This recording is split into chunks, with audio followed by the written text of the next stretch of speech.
présence suffit pour changer des cœurs. 1 heure dans ta présence suffit, car tu sais restaurer. Emmanuel. 1 minute dans ta présence suffit pour combler des vies. 1 seconde dans ta présence suffit, car tu sais délivrer. Emmanuel. Emmanuel.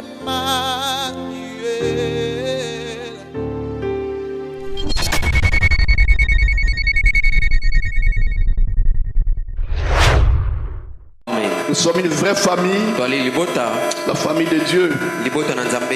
Amen. Alors, ce matin, nous allons parler d'un sujet tellement important. Tellement important. Je peux dire tellement hyper important. Amen. Amen. Toi, donne-moi seulement des choses prophétiques. Il va remonter mon esprit. Et ça sera du bien. Alléluia. Amen. Donc, nous parlons sur les marchands d'âme et du corps humain. Les marchands d'âme et du corps humain. Alors, j'avais dit ceci. Quels sont le marché de nuit? Que font les marchands, ou peut-être que font les marchands dans le marché de nuit? Amen. Amen. Et là, je vais répondre au premier point. Pourquoi je vais parler de cela? Nous sommes des chrétiens. Et il ne faut pas oublier que être chrétien sans la délivrance, tu seras un chrétien dans la bouche ou par la bouche. Et tu seras un chrétien, tu vivras la vie chrétienne, mais il y aura des personnes qui vont te faire souffrir. Des sorciers qui vont vous faire souffrir. Il y aura quelqu'un qui va bloquer ta vie inutilement. Voilà pourquoi Jésus a dit ceci. En nous laissant, quand il est parti, d'abord la mission de Jésus, Jésus a dit quoi? L'Esprit du Seigneur est sur moi. Il m'a oint pour annoncer une bonne nouvelle. Amen. Il m'a oint pour rendre libre les opprimés. Donc l'évangile sans la délivrance, bien aimé, tu peux servir Dieu, tu peux prier Dieu, mais quelque part quelqu'un va te dire. Amen. Amen. Amen. Amen. So on est tout mal. Ah, frère, ne coupe pas. Quelqu'un, peut-être parce qu'il ne t'aime pas, peut seulement bloquer ta vie. Amen. Amen. Il faut seulement bloquer ta vie. Tu vas te poser que Seigneur, mais qu'est-ce que tu fais pas? Moi, j'ai pris Seigneur. Mais la promesse peut même être là. Mais si la délivrance, si l'église où vous priez, on n'entre pas dans la profondeur, il n'y a pas d'enseignement de profondissement. Tu auras des problèmes. En lisant la Bible, donc tu verras même les prophètes. On parle des prophètes Daniel. Daniel a gêné. Il a prié. Il a prié, Dieu a déjà donné.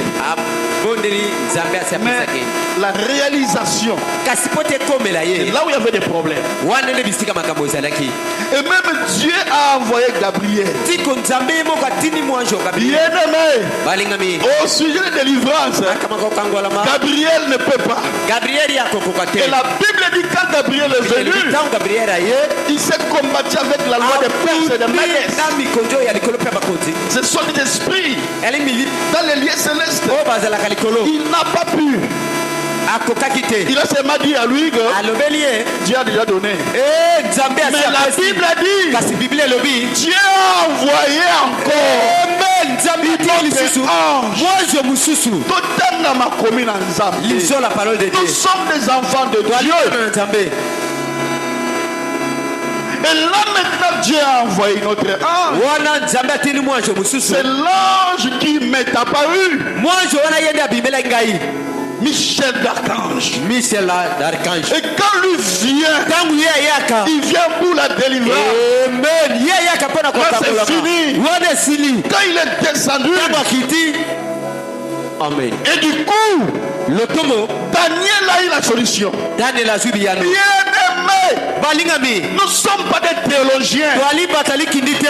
Nous devons sortir des lois des théologiens. Et Malachie 4 est venu pour nous ramener à la foi de nos pères.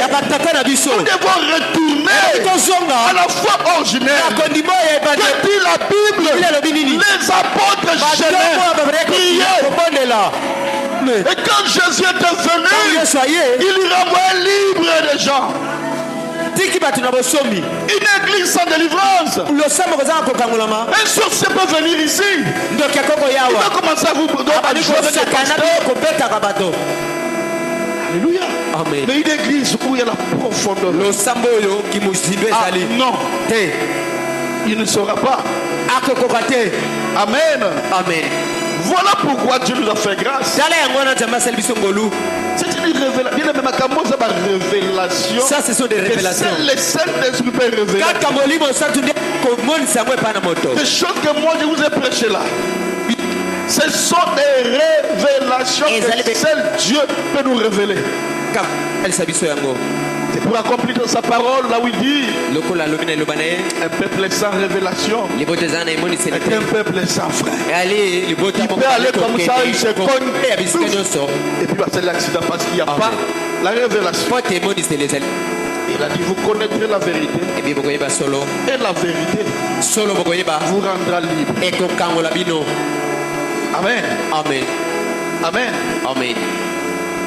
Et j'avais dit, que font les marchands dans les marchés de nuit?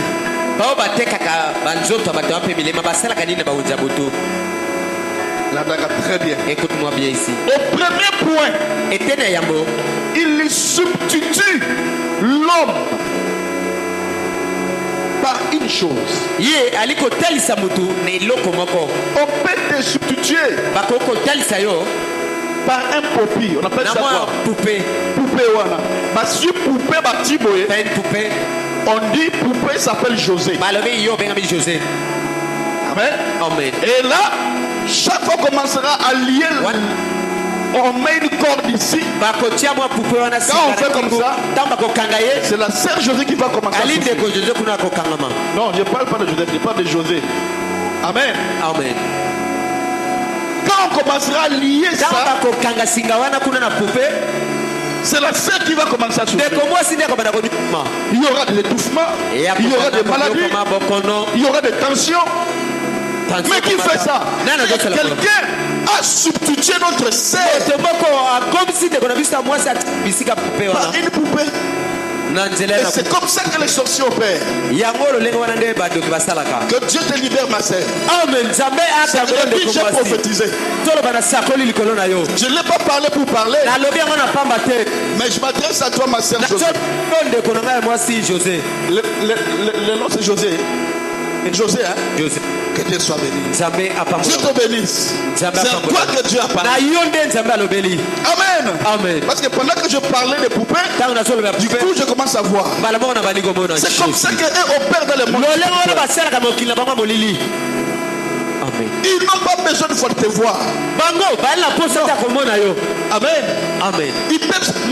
Papa, c'est la même loi qui exerce dans le monde de Dieu.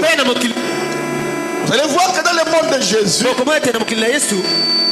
quand les centeniers là étaient venus, pour qu'on prie pour les malades. Est-ce que les malades étaient là? Mais c'est les centeniers qui étaient comme substituts. Amen. Et pendant que Jésus avait parlé, à l'instant même, la guérison est allée là-bas. Les sorciers et le monde occulte ne font qu'imiter ce que Dieu a fait. C'est que je vais te parler aujourd'hui.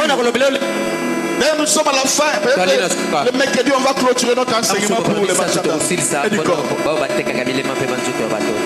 Alléluia. Amen. Bien-aimés,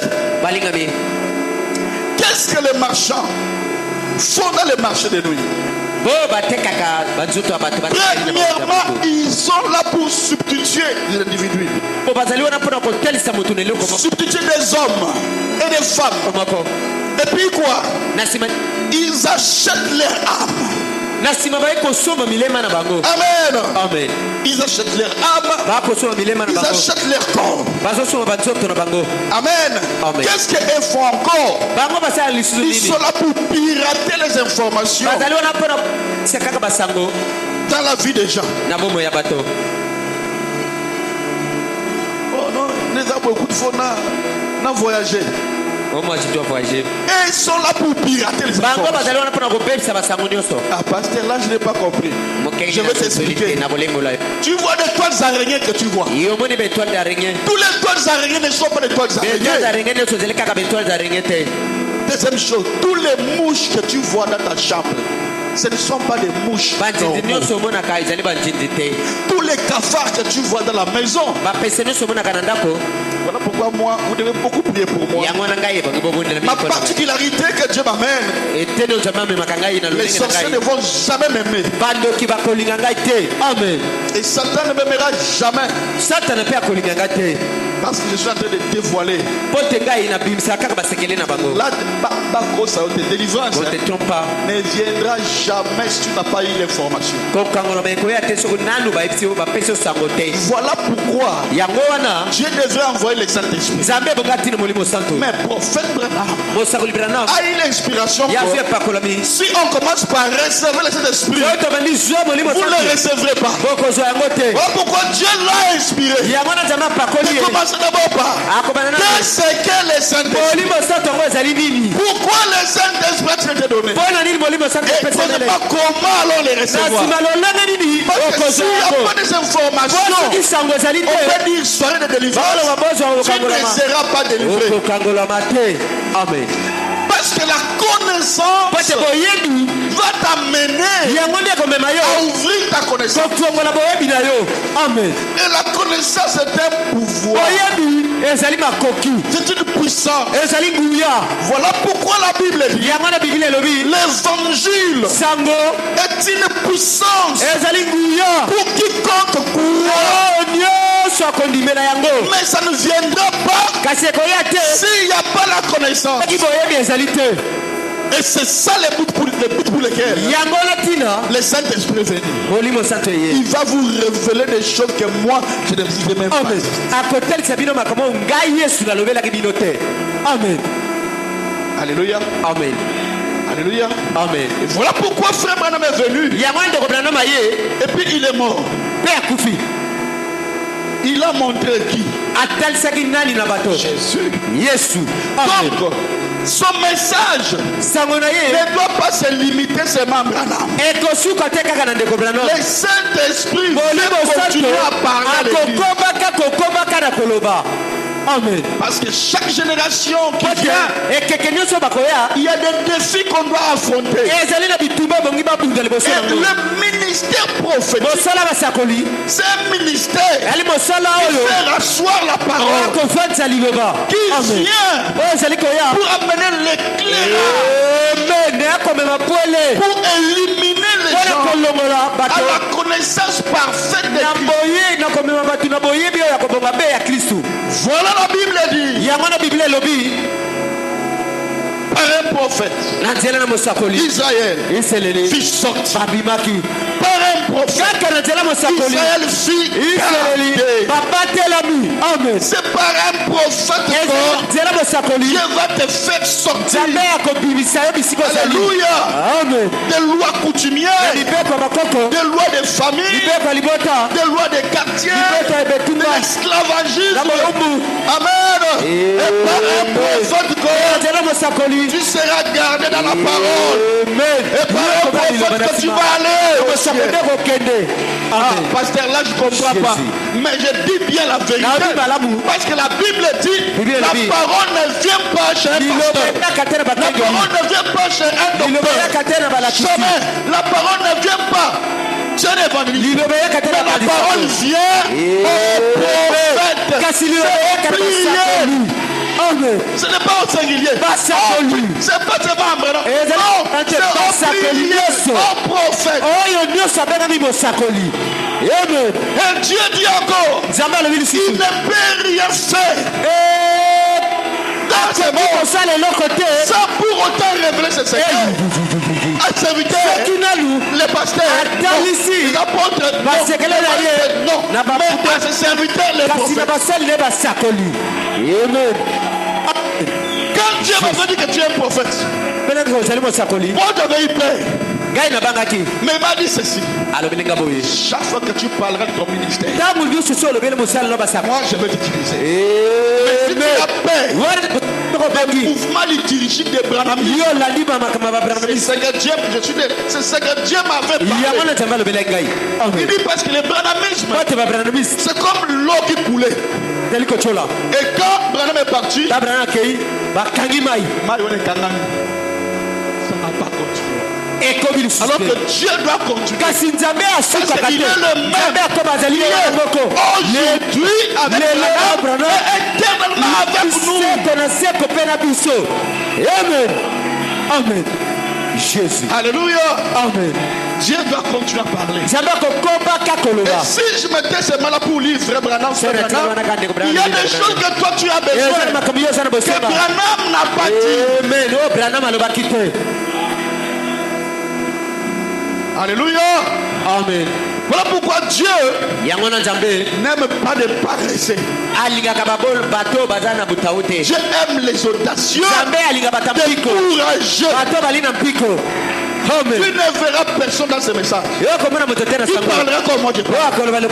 D'abord, il aura peur des gens. Ah, on va me lapider. On dira. Alléluia. Amen. Mieux vaut écouter ce que Dieu dit que de faire ce que les gens font. Amen. Amen. La nuit avance. Nous devons avancer. Amen. La nuit n'est pas stationnée. La nuit était avec les prophètes. Amen. La nuit comme la colonne de feu pour les éclairer.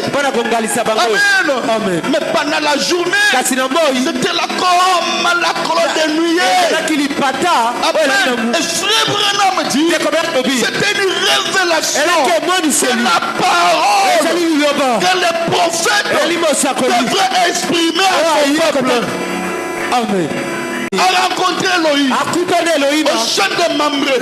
Dieu avait dit quelque chose. Il a dit, je te donne toute cette terre. Et toi et ta postérité.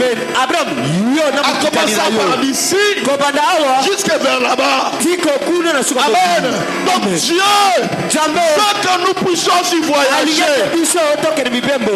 Amen. Mais qui est cet homme-là qui va me bloquer pour que moi je ne voyage pas? Voilà pourquoi Dieu doit nous parler. Au moment où tu m'écoutes, tu veilles ou pas, il y a une puissance qui va entrer. Et cette puissance va produire ce que moi je dis. Amen. Alléluia. Amen. Amen. Amen. Il y a une puissance qui va entrer et qui amènera la délivrance, qui amènera ce que Dieu dit. C'est comme ça que la vie des gens change. Quand nous venons dans des pareilles réunions comme ça, le Saint-Esprit fait la délivrance lui-même. Alléluia. Alors que je parle, je vois avec mes yeux spirituels tellement clairs Amen. Amen. Je vois des portes s'ouvrir. Amen. Je vois des gens recevoir leur visa. Amen. Je vois les gens recevoir leur visa. Jésus. Je tiens ma Bible, c'est ce que je dis. Le Saint-Esprit me témoigne ce que je parle. Amen. Amen. Amen. La puissance de Dieu ouvre des portes. Amen. Amen. Amen. Jésus. Je vois une robe blanche qui est en train de descendre. Je me dis, ce n'est pas le Saint-Esprit, mais c'est la robe de mariée. Ce n'est pas aussi la mort, mais Dieu va accorder le mariage à ses enfants. Si c'est à toi que je parle, reçois cela au nom de Jésus. Amen.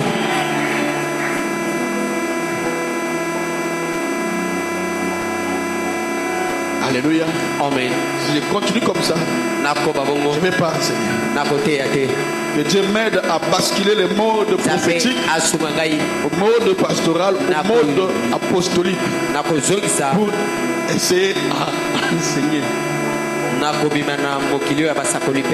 Ça, c'est ce qu'on appelle maîtrise d'onction. Sinon, je vais aller de prophétie à prophétie. Je ne vais pas dire ce que je veux. Alléluia. Amen. Bien-aimé, ces enseignements que je te parle, c'est pour toi. Les choses que je parle, c'est pour toi. Amen. C'est pour toi, afin de t'aider à comprendre que être chrétien ne suffit pas. Il faut aller encore dans la profondeur. Parce que le jour où tu deviens chrétien, tu deviens opposant. C'est que vous ne connaissez pas. Non, le sang de Jésus a déjà tout fait. Papa, si le sang de Jésus avait déjà tout fait, pourquoi nous prenons la Sainte Seine? Pourquoi on prend encore le sang de Jésus? Non, on ne devrait pas faire ça parce que le sang de Jésus a déjà tout fait.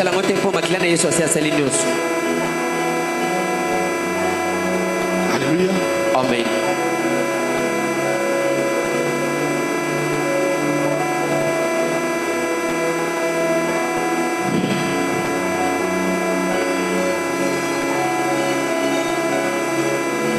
Qu'est-ce que les marchands de la nuit utilisent comme des objets?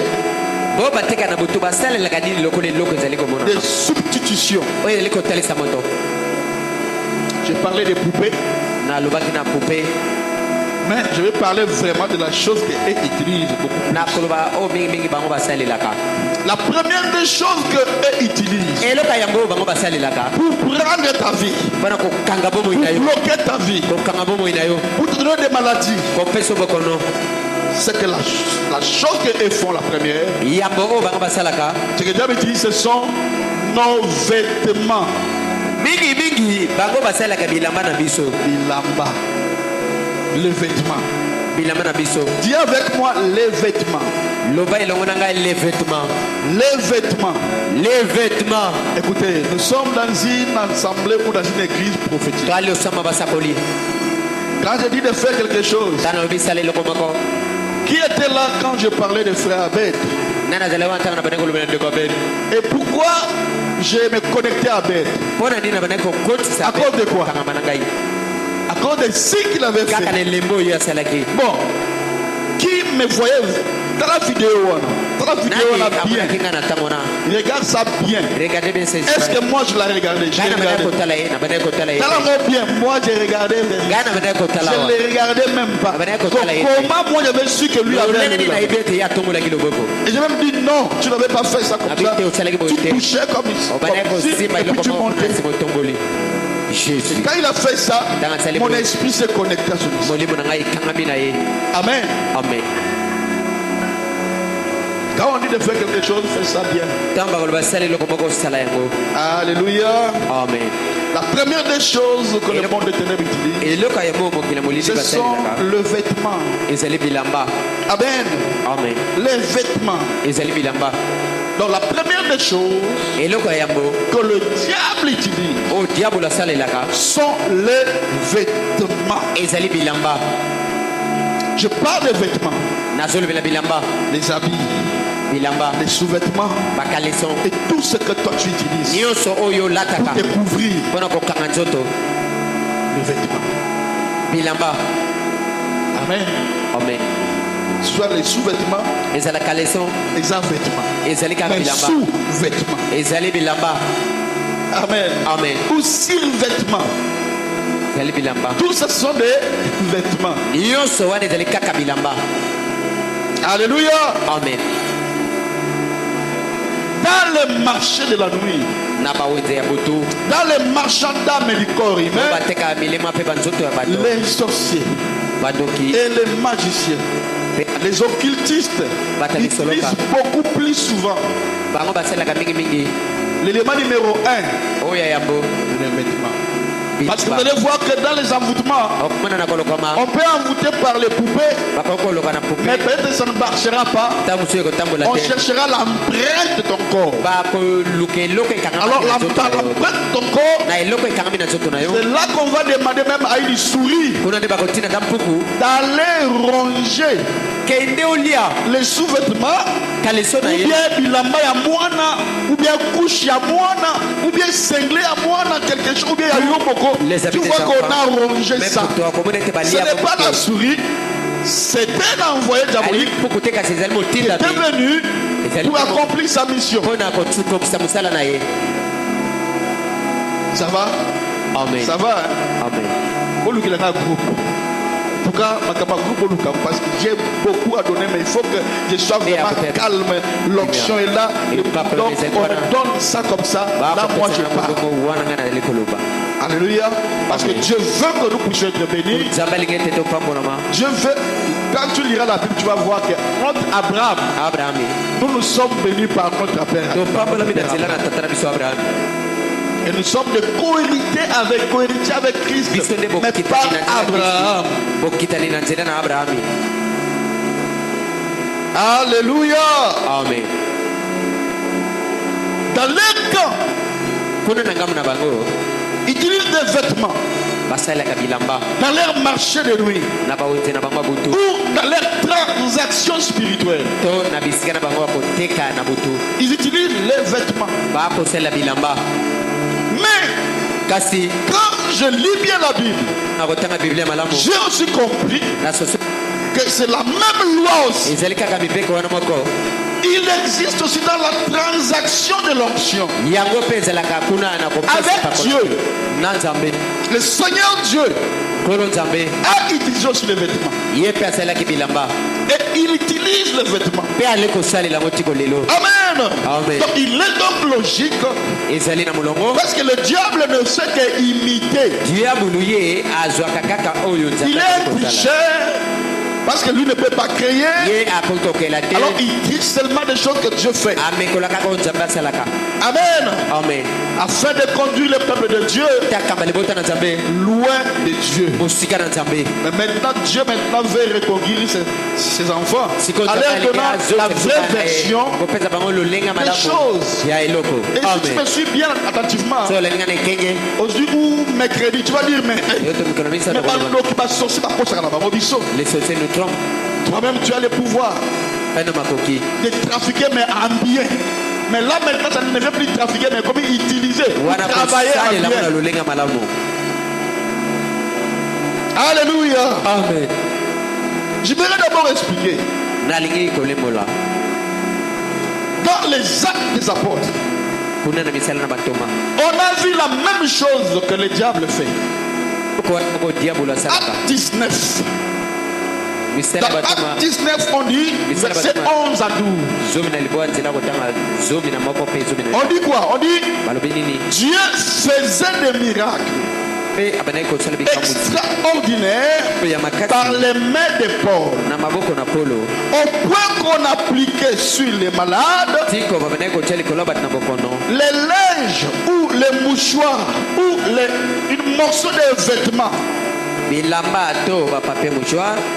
qui touchait le corps de Paul. Amen. Amen. Qui avait touché son corps. Et les malades. Et la maladie quittait et l'esprit malin sortait. Amen. Amen. On prenait des habits qu'on appliquait sur le corps de Paul. Après cela, on prenait les mêmes habits là, on les appliquait sur les malades. Et la Bible dit, les malades étaient guéris et les démons quittaient le corps des gens. Amen. Bien aimé, on appliquait quoi? Amen. Les vêtements qui avaient touché le corps de Paul. Et après, on appliquait ces mêmes vêtements-là aux malades. Et les malades étaient guéris. Ce linge devenait à ce moment-là les transporteurs de l'onction. Je ne sais pas si vous me comprenez. Amen. Amen. Amen. Ah. C'est comme si mon habit en moi, quand j'enlève, je donne ça à quelqu'un, c'est que je transporte, cela devient le transporteur de mon onction. Amen. Je vais arriver, vous allez encore bien comprendre. Amen. Amen. Alors, deuxième principe, c'est quoi? Qui se cache ici derrière le mystère des habits, ou le ministère des vêtements. C'était, on peut aussi transmettre des objets. Amen. Amen. Donc ici, il se cachait deux principes. Amen. Amen. C'était le principe de la foi et le principe de l'onction. Amen. Derrière la Bible, il y a deux principes qui s'appliquent. Le principe de la foi et le principe de l'onction. Amen. Amen. Qui peut se transmettre par un objet qui a touché le corps. Alléluia. Amen. Nous parlons sur le mystère des vêtements. Bien écrit, le mystère des vêtements. Le mystère de vêtements. J'aimerais d'abord que vous puissiez comprendre pour que tu dises, oh, la Bible avait dit mon peuple périt parce qu'il lui manque la connaissance. Et aujourd'hui la connaissance est venue. Donc nous serons délivrés. Amen. Va imiter. Amen. Amen. Alléluia. Amen. Oh, voilà pourquoi tu dois beaucoup prier pour ce ministère bien-aimé. Le diable va beaucoup attaquer cela parce que cela vous amène la délivrance. Amen. Amen. Amen. Amen. Bien-aimé, qu'est-ce que nous avons remarqué là-dessus? Si le vêtement qui touchait le corps de Paul, il est malade était guéri. Ça veut dire simplement que ce vêtement ou ce linge transportait le ministère de Paul. Transportait l'apostolat. Amen. Amen. Parce qu'à ce moment-là, c'était plus Paul qui était là. Mais c'était les habits qui faisaient l'œuvre que Paul devait faire. Donc, à l'instant là, le vêtement peut transmettre, peut transporter l'apostolat. Le ministère peut transporter l'onction. Amen. Amen. Qu'on pouvait appliquer sur les malades. Et les malades étaient guéris. Même les démons sortaient. Alléluia. Les démons ont sorti. Ils ont sorti. Alors que je parle ici, Jésus un témoignage de ses frères qui m'avaient transporté dans Moutoukana, vous connaissez. Il avait témoigné le jour lors des campagnes.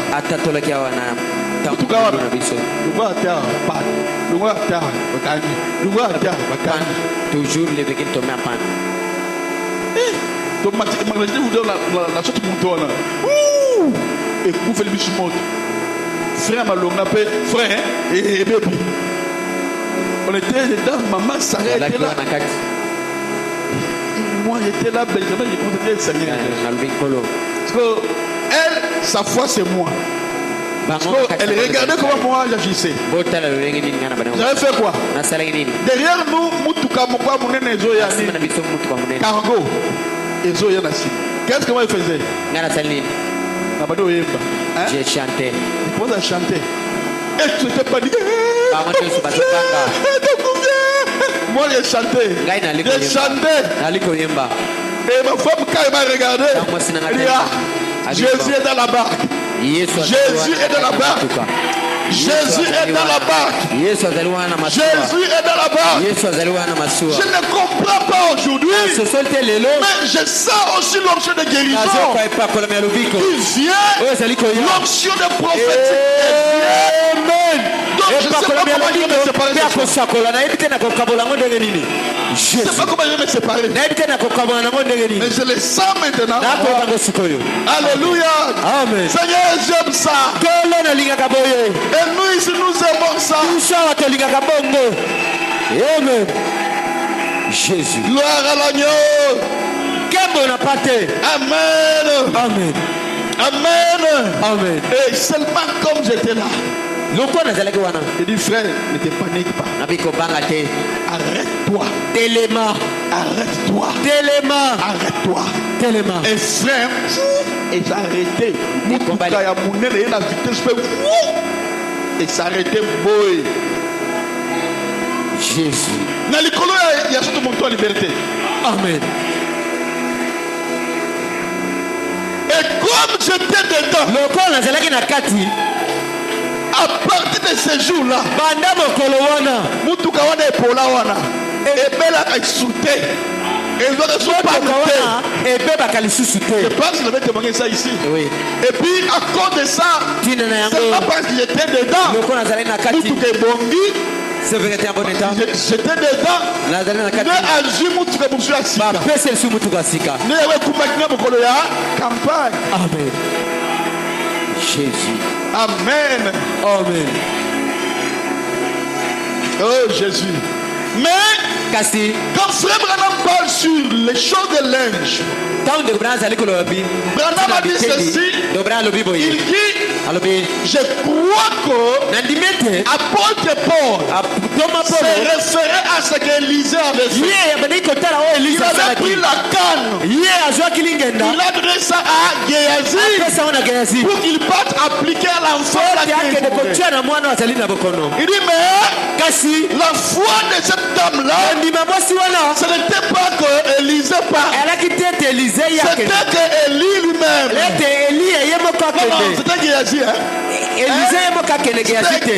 Voilà pourquoi tu as marqué la canne ici, quand il était parti avec ses cannes, c'est la mais quand Élisée est venu, c'est allongé sur l'avant, bouche à bouche, les bras, tolo, l'enfant avait reçu la vie. Acclamez pour le Seigneur Jésus. Amen. Mais c'est extraordinaire. Comment le démon pouvait obéir à un linge? À un linge. Comment ça? Les démons sont des êtres compliqués, têtus. Amen. Têtus. Imaginez-vous que vous avez un sujet. Ils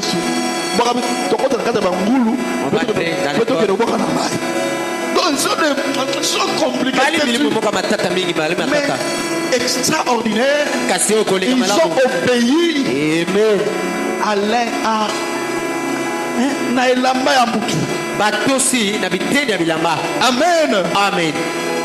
Alors que un linge n'a pas de voix. Jésus. C'est personne qui note autant la Bible.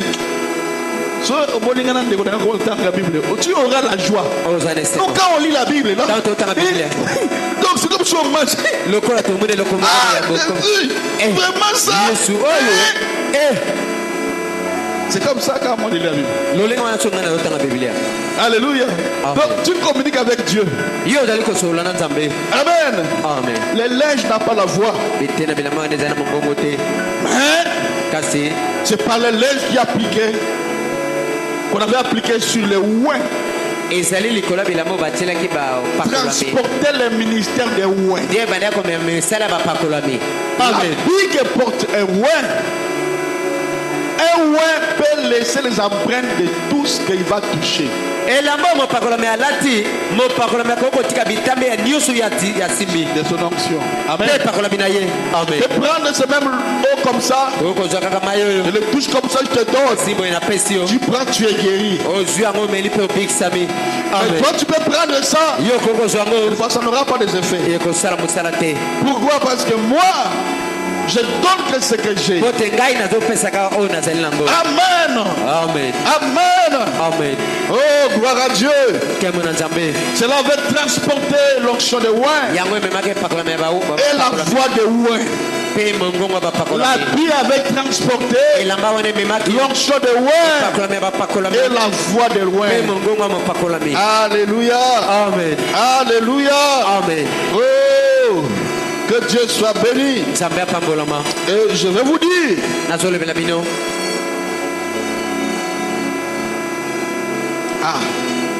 au travers même de vous qui êtes ici, vous qui me suivez à l'internet, et vous qui allez me suivre, même après des années, même après des jours, toi seulement qui vas m'écouter maintenant. Amen. Toi qui vas m'écouter maintenant, toi qui vas me suivre à l'écran, sur vos écrans, à l'internet, l'onction que je porte peut aussi être transmise jusqu'à dans vos maisons. Amen. Jusqu'à dans vos lieux de service, jusqu'à dans vos lieux de travail, peut arriver même jusqu'à dans vos chambres. Amen. Même si tu vas m'écouter dans ton véhicule, le même onction va t'arriver là où tu es. Amen. Ça peut arriver même dans vos salons. Vous n'avez pas besoin que moi je sois là. Oh Dieu, je sens l'ange de guérison, de miracle. Alléluia. Amen. Moi maintenant, je vais juste te déclarer des choses. Si tu crois, tu vas témoigner. Ou tu peux penser seulement à quelqu'un. Ou tiens-toi le jour où tu verras ces prédications passer l'internet. Comme ça, envoie la personne qui est malade. Jésus. Alléluia. Je déclare. Amen. Vous qui souffrez de cancer, vous qui souffrez de sida, à l'instant que je parle, dans mon esprit, je vois les gens me regarder. Je vois les gens regarder cette vidéo. Et je déclare, vous qui souffrez de cancer, non, toi qui souffres de cancer, toi qui souffres de sida, soyez guéri immédiatement. Dans le nom de Jésus, toi qui souffres de maladies compliquées, de masse, de maladie éléphantiste, éléphantiste qui fait gonfler les pieds. Au nom de Jésus, que tu reçois ta guérison. Amen. Jésus. Amen. Que vous ayez de l'argent. Amen. Amen. Amen. Amen. Amen. Amen. Oh Dieu. Que tu sois sans argent ou quoi que ce soit, je ne t'impose pas la main. Je déclare que tu peux avoir de l'argent. Amen. Amen. Amen. Amen. Ce que je prononce maintenant, ça va arriver. La Bible dit, dans Psaume 93, non, Psaume 29, la Bible dit ceci, que la voix de l'Éternel est puissante et ça amène même les biches à accoucher. Alléluia. La voix de l'Éternel est tellement puissante et il amène même les biches à accoucher. Jésus. Amen. Je déclare la guérison. La guérison des malades. Je déclare la guérison des malades. Quiconque qui est malade, qui va regarder ce séquence sera guéri. Peu importe la maladie. Peu importe ce que la médecine dise. Amen. À l'instant pendant que je parle, la guérison s'installe. Amen. Alléluia. Amen. Je déclare même ceux qui souffrent de paralysie.